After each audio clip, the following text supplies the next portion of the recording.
Давайте сразу с 6 стиха прямо до конца псалма и дочитаем. «Умой мне повинных руцы мои, буду жертвенник Твой, Господи, ежели услышите мне глаз хвалы Твоей, поведайте вся чудеса Твоя. Господи, возлюби к благолепию дома Твоего, место селения славы Твоя, да не погубишь с нечестивыми душу мою, с мужа крови живот мой. Их же руку беззакония, десницы их исполнись мзды. А же не злобим моих, ходих избави меня, Господи, и помилуй меня. Нога моя ста на правоте, церковь благословлю Тебя, Господи». Вот, итак, я напоминаю, что когда мы начали читать этот псалом, мы говорили о том, что в целом здесь пророк Давид говорит о том, как сохранить свою непорочность среди различных жизненных обстоятельств, особенно среди, когда человек находится среди греховного окружения. Дело в том, что этот псалом был написан именно тогда, когда Давид бежал от своего врага царя Саула в соседнее языческое государство, к язычникам, идолопоклонникам, жил среди них, но не сообщался с ними в грехе. Вот, и поэтому здесь он употребляет некоторые символические выражения, о которых мы еще сейчас поподробнее скажем. Вот, и теперь в 6 стихе пророк Давид говорит: «Умой мне повинных руки мои». Дело в том, что в древности был обычай, когда человек хотел засвидетельствовать, что он невиновен, не причастен к какому-либо греху, перед народом умывали руки. Ну, ярчайший тому пример, то, как Пилат, доказательство того, что он не виноват в распятии Христа, что иудеи сами предали ему Христа, умыл перед народом руки. Давайте сейчас прочитаем это место. Так, Евангелие от Матфея, 27 глава, с 22 по 25 стих. Пилат говорит им: «Что же я сделал Иисусу, называемому Христом?» Говорят ему все: «Да будет распят». Правитель сказал: «Какое же зло сделал он?» Но они еще сильнее кричали: «Да будет распят». Пилат, видя, что ничто не помогает, но смятение увеличивается, взял воды и умыл руки перед народом и сказал: «Не виновен я в крови праведника сего, смотрите вы». И отвечая, весь народ сказал: «Кровь его на нас и на детях наших». Вот. Таким образом, видим, что этот обычай имел хождение не только среди иудеев, но и у других народов, поэтому выражение «умой мне повинных рук моих» было достаточно понятно. То есть в знак своей невиновности я умываю руки. Ну и Давид это прилагает, конечно, к тому, что в знак своей невиновности, это продолжение предыдущего 5 стиха, что он не имел никакого общения с людьми, которые совершают тяжкие грехи по собственной воле. В знак этого он умывает символически свои руки. Вот. Ну и, наверное, интересно будет узнать, что этот отрывок с 6 по 12 стих читается и по сей день священниками, когда священники перед литургией умывают руки. То есть это и практическое, и символическое действие. То есть, с одной стороны, руки умываются для того, чтобы чистыми руками совершать божественную службу, а с другой стороны, это знак того, что человек как бы свидетельствует о чистоте своего сердца. Вот. Ну и по смыслу в этом отрывке как раз о том же говорится. Здесь много выражений, связанных с храмом. Продолжение 6 стиха. «И обыду жертвенник Твой, Господи». Вот. Жертвенником здесь, конечно, называется, может быть, не в собственном смысле жертвенник, вот, а приближение к Богу. То есть, как по выражению святого Кирилла Александрийского, тот, кто удаляется от Бога, тот далек от жертвенника, а тот, кто близок к Богу, он как бы окружает жертвенник Божий. То есть Давид здесь молится о том, чтобы в его душе центральное место занимал не грех, а Бог, чтобы он стоял как близ жертвенника, близ места особого присутствия Божия.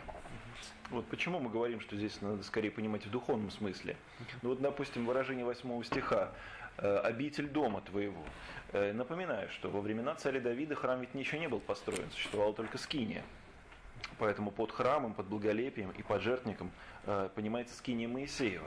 Вот, а не Иерусалимский храм в собственном смысле. Поэтому здесь, конечно, применимо более широкое толкование. Мы можем говорить, что Давид молился не только о храме, вот, а именно о духовном храме. То есть здесь духовное понимание гораздо ближе к делу, чем буквальное, историческое.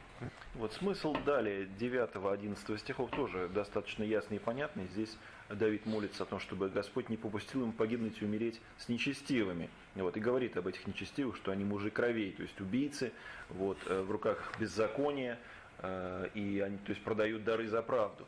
Вот, то есть перечисляет опять те же грехи, о которых он говорил в 4-5 стихах.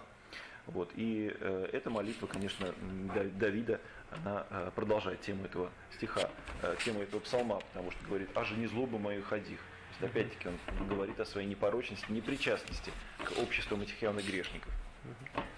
Вот. Ну и, наконец, последний, 12 стих. «Нога моя ста на правоте, в церковь благословляю Тебя, Господи». Это, конечно, этот последний стих нужно воспринимать как пророчество, которое на самом деле исполнилось.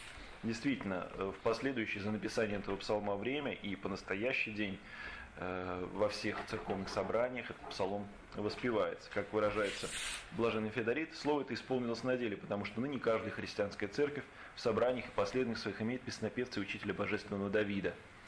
Итак, этот псалом был написан Давидом, так сказать, подытожим, когда он претерпел различные наветы и гонения от врагов, когда он был в чужой стране. Вот, и поэтому, как говорят святые отцы, этот псалом приличен каждому христианину, который претерпевает наветы и гонения от врагов своих, как видимых, так и невидимых. Следующий псалом также написан именем царя Давида, но имеет еще подзаголовок «Прежде помазания». Ну, которого в японской Библии нет. В русской и в славянской имеется. Да. Вот, по мысли блаженного Феодорита, вот эта подпись дает нам возможность точнее датировать время написания этого псалма. Дело в том, что Давид был трижды помазан. Первый раз его помазал Самуил вот, в Вифлееме. Второй раз после смерти Саула от колена Иуда он был помазан в Хевроне. Вот, и третий раз, последний, от всех колен, после смерти сына Саула Мемфимосфея, он был помазан еще раз. Вот, и по мысли блаженного Феодорита это было до второго помазания, когда Давид еще был гоним Саулом. Вот, то есть псалом тут был написан опять-таки во время гонений и преследований Давида, поэтому, как говорит тоже блаженный Феодорит, этот псалом следует читать всем, кого преследуют и гонят видимые и невидимые враги. Господь просвещение мой, Спаситель, кого боюсь, и Господь защититель живота моего, от кого устрашуся. Первый стих, пожалуйста. Смысл этого стиха вполне понятен. Кого мне бояться, если со мной Спаситель? Вот, кого мне страшиться? Без сомнения никого, потому что сам Бог со мной. Вот, всем этот стих так или иначе хорошо знаком, потому что во время крещения этот стих читается как прокимен перед чтением апостолов. Поэтому те, кто крестились, вот уже должны хорошо знать его, а те, кто еще будут креститься, вот во время крещения вспомните, пожалуйста, что мы с вами читали это место.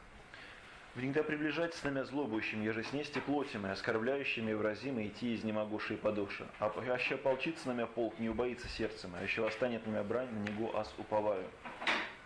Второй и третий стих. Ну, как видим, по смыслу второй и третий стихи близко стоят к первому, то здесь тоже говорится о смелости, о неустрашимости, вот, что человек, истинно верующий человек, христианин, который верит в Бога, тут ничего не боится. Вот, это очень важное качество, храбрость. Об этом, к сожалению, мы мало говорим, вот, в основном, так сказать, о смирении, о послушании, о прочих важных добродетелях, но вот о храбрости говорим мало. Вот, а на самом деле, сейчас мы прочтем одно параллельное место, где говорится, что, в общем-то, робкий человек недостоин Бога. Тот, кто трусит, тот, кто боится Бога, недостоин. Давайте откроем Апокалипсис, 21 глава, 8 стих. «Боязливых же и неверных, и скверных, и убийц, и любодеев, и чародеев, и идолослужителей, и всех лжецов участь в озере, горящим огнем и серою». Это смерть вторая.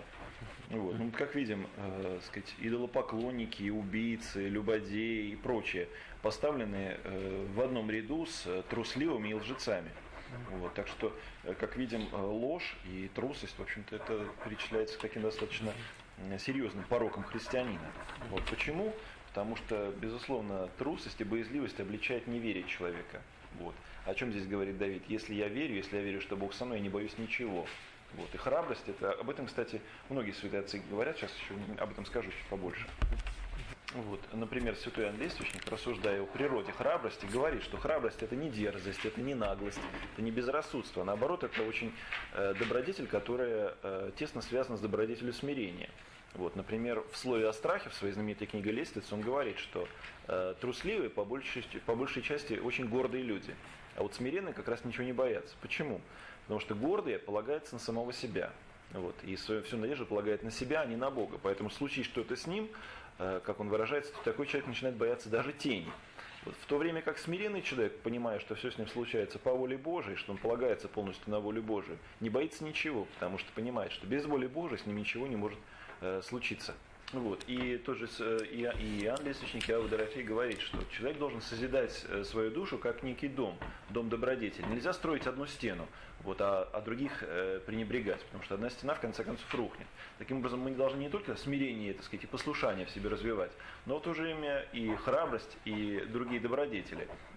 То есть должно быть гармоничное строение, и все святые отцы говорят о том, что душа подлинного христианина это очень такое, представляет себе очень благородное и красивое зрелище. То есть, с одной стороны, в душе гордого человека, дерзкого человека живет трусость, в то время как в душе смиренного и кроткого человека живет храбрость.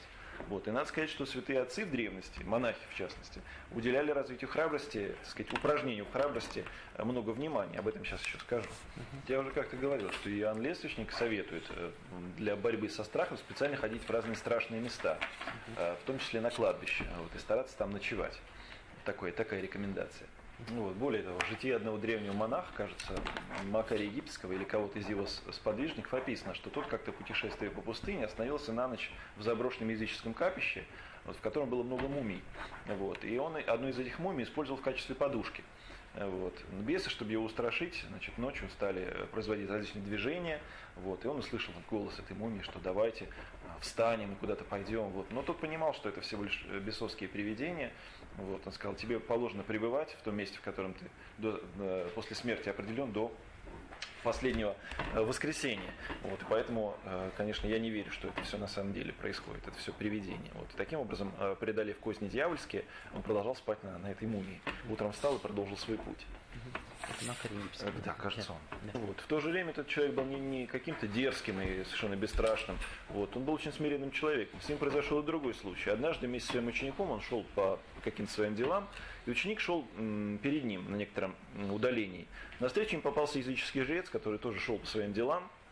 Когда ученик Макария поравнялся с этим жрецом, вот, он сказал, прочь с дороги, скверный идолопоклонник. Вот, на что этот жрец, взяв свой посох, в общем, до полусмерти избил ученика святого Макария. Вот, когда так сказать, через некоторое время он встретился с Макарием, вот, Макарий сказал, будь благословен, добрый человек. Жрец был поражен. Вот, он сказал, почему? Вот, я только что встретил монаха, который меня всячески оскорбил, а ты меня благословляешь. Вот, Макарий ответил, потому что я вижу твои труды, вижу, что ты стараешься, но, может быть, тебе не достает только веры в истинного Бога. Пораженный таким обращением к себе, жрец последовал за Макарием, стал учеником, впоследствии монахом. Вот такой пример сочетания, как бы, казалось бы, двух часто в миру несовместимых вещей, как храбрость и кротость. Вот. Ну, к чему мы все это говорим?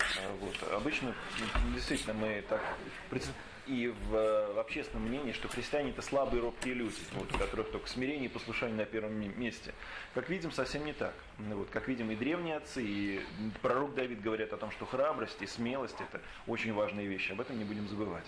Едино просих у Господа, то взыщу, еже житями в дому Господне, все дни живота моего, зрейте красоту Господню, посещайте храм святый его. Яко скрымя в селении своем, в день зол моих, покрымя в тайне селения своего, на камень вознесемя.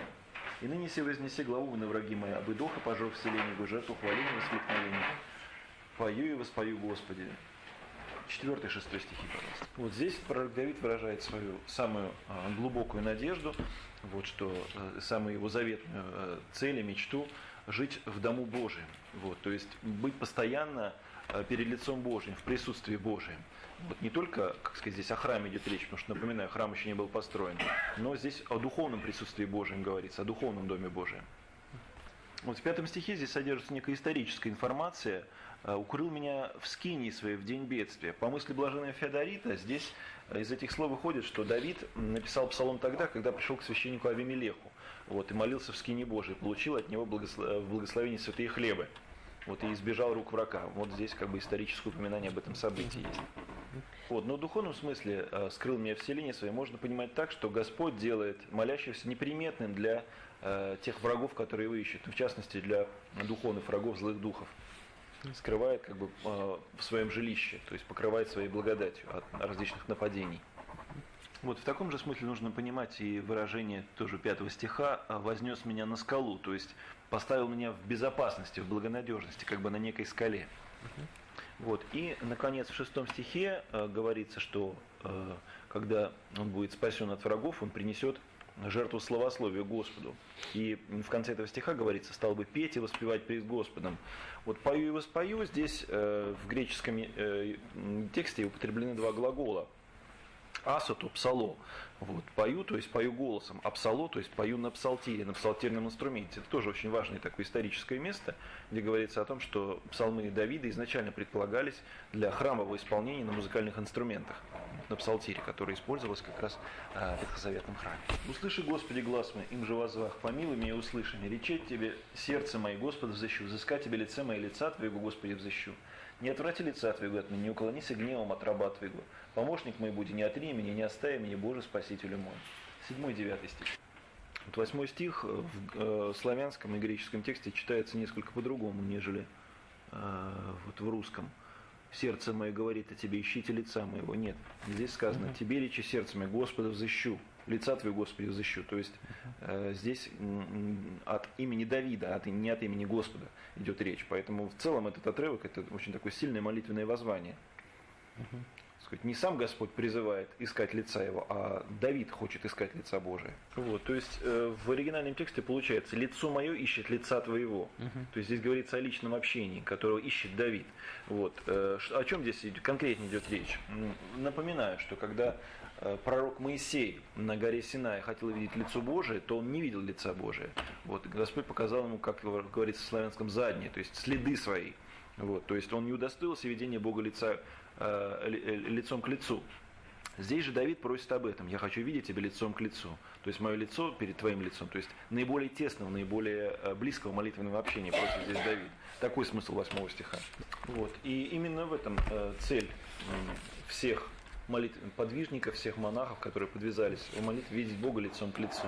Вот это самая главная цель, самая, сказать, последняя цель. Поэтому здесь нужно понимать только в этом смысле. Вот. И этот псалом нужно читать именно вот с таким пониманием этого места.